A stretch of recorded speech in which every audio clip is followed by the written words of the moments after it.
What's good, YouTube? It's your boy, man, Fourth and Goal, better known as Rigby or Rigby Logical, as some of you know me. Now, as y'all all know, the very first video that we posted on this channel was like a documentary style video on the late 90s, early 2000s Miami Dolphins. And I wanted to get that video out, and now this is sort of my introduction video about who I am, and what's not a better way than to talk about my favorite players at every position. So yes, I'm going to be talking about all my favorite players in every position that includes slot, return man, like everything like that, and basically mold it into a team.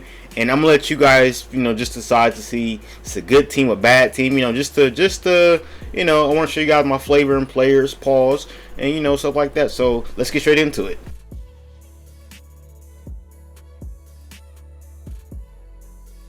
Now, as you all can tell, my quarterback will be Michael Vick, man. If you don't know, I'm a huge Michael Vick fan. I have a lot of collectibles of Vick. I have about 2 jerseys of Vick, and I really love the Eagles Vick. And the reason is because I just think he was a lot more mature.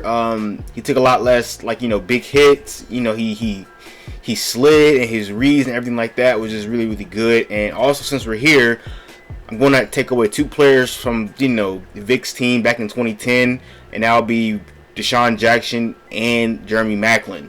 So again, Vick is our quarterback. At receiver 2, it is going to be Jeremy Maclin, and at the slot receiver is going to be DeSean Jackson, man. So the team is looking really well. So let's move on to the running backs now.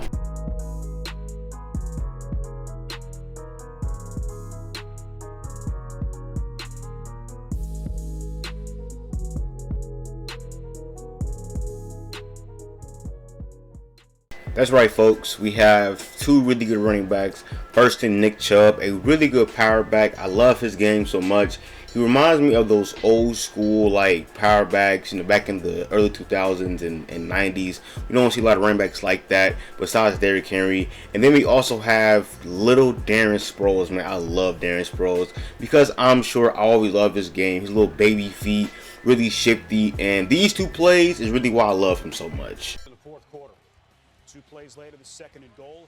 Darren Sproles, what a night he would have. Bouncing to the outside, into the end zone for the touchdown, and we are. That's how these fans have been seeing all preseason the first 2 weeks. Like, why didn't they call that one? So Nick Foles would get him going. To Sproles again, breaking free. 51 yards down the right sideline, all the way down to the 6. Yeah, man, Darren Sproles, man, he was never afraid of contact, and when he was in open field, bro was just slippery like butter, breaking dudes off and things like that. And that was in the same game, and in that game he had about 7 catches and 150 something yards versus the Colts. And I wasn't at that game. I am from Indy, but at school the next day, bro, I was going crazy, you know what I'm saying, showing off my love for Darren Sproles. But anyways, let's move on to the receivers, man.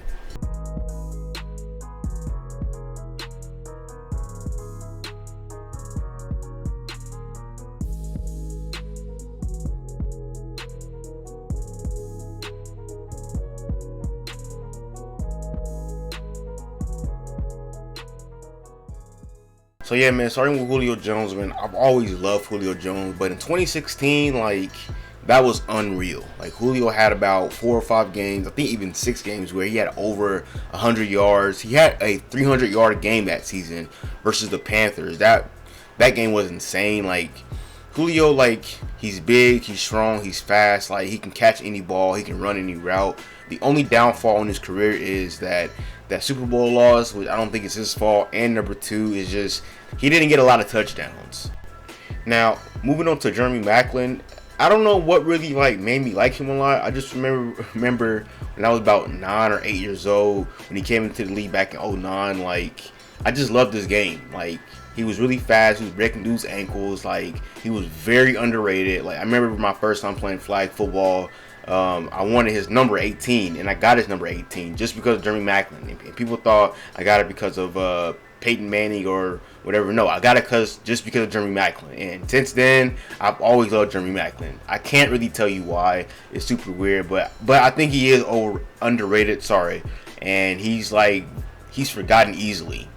And when he went to Kansas City and when he went to Baltimore, he had some really good productive years. It's just, again, he's not a Julio Jones. He's not an AB, but he did have some really good productive years.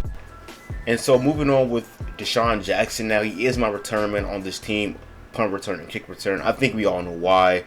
Bro was he's an all-time great return man. But him and Michael Vick, man, they remind me so much of Tyreek Hill and Patrick Mahomes before Tyreek Hill and Patrick Mahomes. Like Andy Reid, what he did with those two, like it was way ahead of their time. Like Deshaun Jackson, like he's the perfect speed receiver, like shifty, he can be a return man, just Tyreek Hill before Tyreek Hill. So yeah, this is looking like a Eagles heavy team, and on defense it's not really Eagles heavy, but Julio Jones, he is filling that receiver one position. D-Jax is our punt returner and kick returner. Now I don't want to spend too much time on this video, like I don't want to make it overly long. Again, just an introduction video on my favorite players. Now let's move on to the tight end and the O-lineman.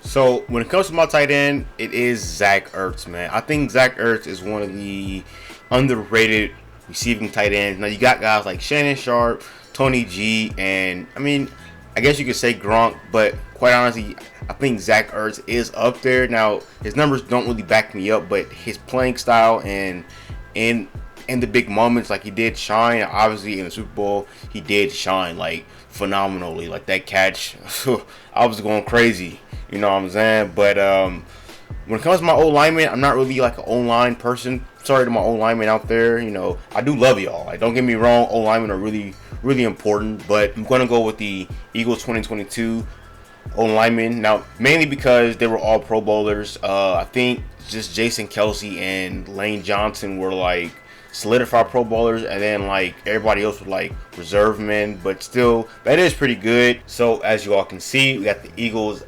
2022 O-lineman. We have Zach Ertz at the tight end, and we got Andy Reid as the offensive coordinator, man. I gotta go with Big Andy, Big Red, the cheeseburger lover himself, Andy Reid at the OC. You know what I'm saying? At head coach, it's me. Like, you know what I'm saying? But let's get to the defense. I think a lot of these picks are going to be controversial or really like weird.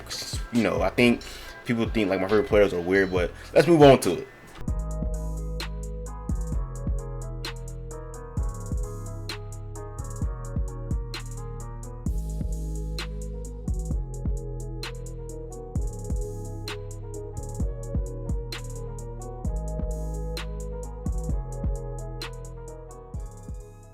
Now, starting off with Khalil Mack, if you don't remember, in 2016, man, him and Von Miller, it was that big debate about who was better between Khalil Mack and Von Miller. I was going for Khalil Mack. People's main argument for Von Miller was because, like, Von Miller was on a, Super Bowl defense and this and that. But when he went to the Bears, I think that's when he turned up even more. Now, he was a two-time All-Pro in two different positions with the Raiders, but with the Bears, like, he just turned up even more with a loaded defense. And as y'all know, in 2018, like, Mack and the Bears, like, pretty much historic. Like, them and the Ravens were like 1A, 1B, or you know what I'm saying. But that Bears defense was just too crazy. And with Fletcher Cox, he's a Philly legend. Obviously, he's a really great leader. I think he's again underrated. You have Aaron Donald. Aaron Donald just like debunks everybody so fast. But that number 2 spot has always been Fletcher Cox in my eyes. Now the guy from Tennessee, I forgot his name. I think it's Jeffrey Simmons or something like that. Yes, Jeffrey Simmons. I think he's number 3. I've always loved Fletcher Cox. It could just be me being biased. I ain't really biased. I just take the facts. Now I'm just playing. But I've always loved Fletcher Cox. Philly legend, really great leader. John Henderson, I know for the older crowd, if you watching this, like, this, you know what I'm saying? You know who John Henderson is. He's a tank, but he could run. Like, he has a really good acceleration. Like, he calls hell with them Jaguars, man. As I watch, like, the old Jaguars game, it's just, like, he was super big. He could shed, he could finesse, pretty much do everything. And then he was just fast. Like, he could accelerate, boom, like, get you a quarterback super fast. Now, as far as Calais Campbell, I am a big 2017 Jacksonville Jaguars defensive fan. Like, I love that defense. I remember seeing them play when they played the Colts and they won at 27-0, and then, you know, got to the SEC championship game, they lost. And I just remember, like, during that whole offseason watching, like, sound effects and things like that. And, you know, he was a really good leader, motivating guys like Jalen Ramsey, Dante Fowler, and just a really great leader. And that's what you need on my team. You know what I'm saying? I need that on my team. And then in 2018, I seen them play in real life again versus the Chiefs when they got killed. Like, whoof, they got demolished. But even then, like, I just love seeing Campbell hype up his teammates and things like that. So let's move on to our linebackers now.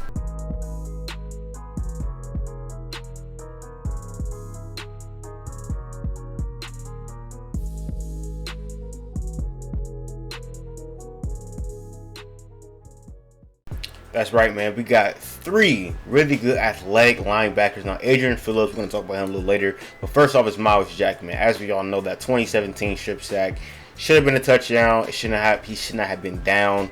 I was so hot about that. I was like, what? That's crazy, dog. But Myles Jack, man, he's always been a tackle guy. Like, energy, you know, knows what the football is. You know, really good at tackling. And quite honestly, same thing with Calais Campbell. When I seen him first play, like, bro was just hype all the time. Every play, even if he didn't make the tackle, like, bro was just hyping up his teammates and stuff like that. Is just like, whoa, like, bro was really into it.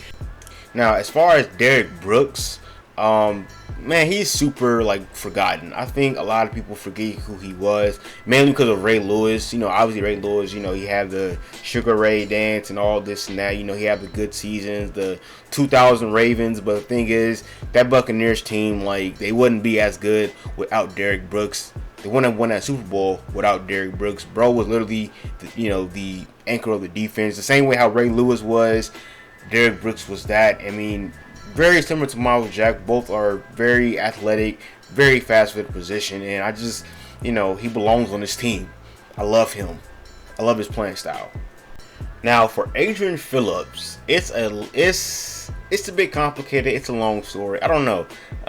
Adrian Phillips, he's a safety, but he's also a linebacker. Like, Bill Belichick uses him as a linebacker, but back in San Diego before they moved to LA, the Chargers used him as a linebacker mainly versus the Ravens in the 2018 wildcard round. Now, long story short, if you don't remember, late in the season, the Ravens went to San Diego and they beat the Chargers. This is when, like, Lamar Jackson first got on the field.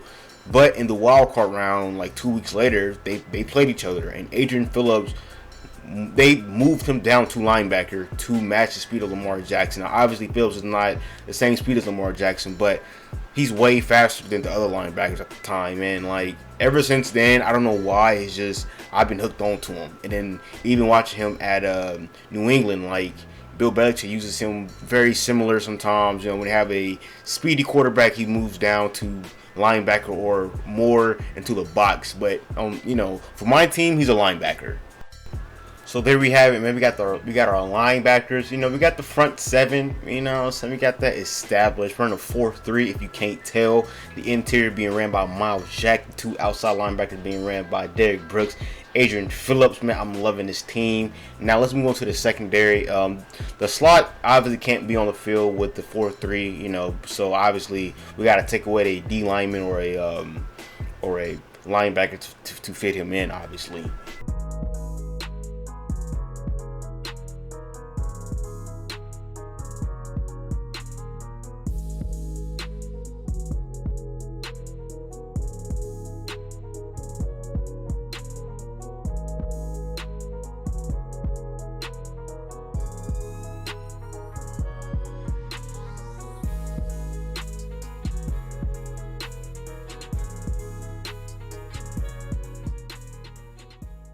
So, all right, man, we got to talk about this loaded secondary. First things first, Nnamdi Asomugha. If you don't know who he is, late 2000s shutdown corner. Bro used to give up like 30 catches a season. No, targets a season. And with like 15, 20 catches. It was like in a 3-year span. It was something crazy like that. So very, very forgotten, mainly because he played for the Raiders and then once he came to Philly, like, he just sucked. And that was due because the Raiders ran man coverage and he was in one side of the field, whereas Philly, we ran zone coverage with Asante Samuel, and it just didn't work out well. Now, the crazy part is that he did play safety in college, which kind of confuses me. But anyways, with Jalen Ramsey, man, hey, again, back to 2017. So that's 3 players from that 2017 defense, man. Bro has the confidence. He had the swagger. Like, he was a legit shutdown corner. Like, him and AJ Bouye was going crazy, man. I'm still a fan of Ramsey. I'm not that big of a fan anymore, mainly because I think he has taken a step back and people still hype him up. And I just think they're just way better corners than him. More corners that are better than him now. In the slot, it's an old school guy, man. Ray Buchanan started his career in Indy, and then he went to ATL. And I think he went to Seattle or San Diego, something crazy. But he was a ball hawk guy. Like, he wasn't a shutdown guy, but somehow, some way, he was Marcus Peters and Xavier Howard before those guys. So think of him like that. So he's going to be in my slot. Now, getting to my first safety, bit of a controversial, Eric Weddle. I keep saying controversy. I don't know why, but Eric Weddle, he's forgotten. He's in that era with both Ed Reed and Earl Thomas, so he doesn't really have the All Pros, the Pro Bowl like that. Mainly because of those 2 guys and Eric Berry. Like, all 3 of them pretty much trump him, but he's a really good guy. Safety, he was a green sticker for the Chargers and for the Ravens. Which a green sticker is just essentially like someone who's so there's a mic, and the quarterback and the green sticker defensive player basically get the calls from the defensive coordinators or the coach or something like that. So he was really good at that. And then my strong safety is Harrison Smith, Mr. You know what I'm saying, pop the helmet loose. Bro is a hard-hitting safety. Loved his game. Bro was in the box, and then at the very last minute he would like run back in zone coverage and get a pick or something like that. Harrison Smith, he's best safety in the league right now. Hey, I said it. But hey, man, this is pretty much going to do it. This is our team, as y'all can see, the whole team. And our kicker is going to be Jake Elliott. You know what I'm saying? The Philly legend himself, kicker and punter. I mean, punter, you know, we ain't punting the ball. I'm telling you right now. You know what I'm saying? But, man, this is my team. If you like the team, you know, let me know. Tell me your team. You know what I'm saying? Tell me your team down in the comment section. But this is it. Make sure you like, comment, subscribe, and I'm out, man. Peace.